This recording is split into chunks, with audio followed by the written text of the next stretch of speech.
What's most interesting and kind of sad at the same time is sort of her change in feelings over time. We were at the news conference just a couple of weeks ago. Manny, of course, disappeared on May the 8th. And I think this is all just hard for her to understand, as far as what's happened. There was this initial, okay, where's Manny? And asking his father, where's Manny? And, the father was saying, oh, well, he's probably at his girlfriend's or he went to his grandma's, but that wasn't true. And so, the concern grew with every day that passed. But I think that when we were at the news conference, as I started to say, there was this feeling that, like, the family, very much thought Manny was okay, and that he would be fine. The father maybe just was keeping him somewhere, that kind of thing, because they did have some differences, the father and son. But a week later, that hopeful attitude and belief kind of changed. And so when I interviewed her earlier this week, it just broke my heart because I asked the same question, do you think Manny is okay? And she said, no. She had told us that they had found actually, she said, a lot of evidence in the apartment where Manny was staying with his father. And I think that may have been what changed her mind, unfortunately. So, this is a wonderful woman a wonderful mother who thought she was doing the right thing. The reason he was at his father's, they kind of co-parented. It wasn't like really a custody thing, but the father had some issues in the past, whatever. But recently, Ashley believed that, it stabilized because he had got an apartment a couple of months before and, okay. And although he struggled with the job, the father, he was apparently very smart. So Manny was struggling a little bit, especially with math in his online school. So that's really, to finish out the year, mom was like, well, why don't you stay with your dad? He can help you with your math. And, this will be a good thing. And, of course, we know what happened after that. But I asked her this morning how she was doing. And, especially with the search going on. And she didn't know it was on TV.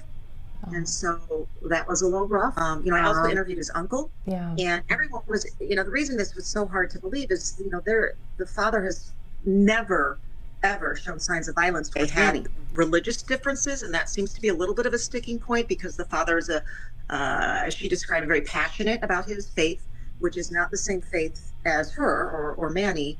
And Manny didn't like the fact that he kind of was pushing his faith on him.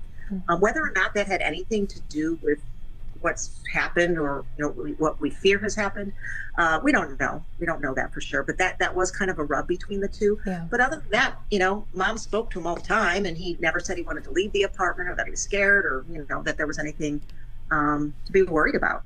What do we know about the time frame from when, so Manny last seen May 8th, but it feels like there was sort of a delay before, media was alerted to this, and then all of a sudden there's this press conference. Did anybody ever kind of ask about like the stretch of time in between there and why it took? And maybe you already answered this with talking to the dad and what he said, but I'm just curious. Well, I would say that, so he disappeared on the 8th. That's the last time I believe he fell asleep on FaceTime with his girlfriend. Yep. He disappeared on the 8th. That was the last time anybody heard from him. There were these days in between where dad was saying, oh, he's here. And so it wasn't until the 12th that he was reported missing. Okay. Or that he was reported missing. And then I believe on the 15th, everybody got involved. They have to determine he's not a runaway. They have to sort of start from scratch. Where is he? Who do we talk to? And the more they got into it, the more they realized, Do you remember when it was the day that you were, I believe, outside the father's home, and you saw them taking, was that the same day as that news conference?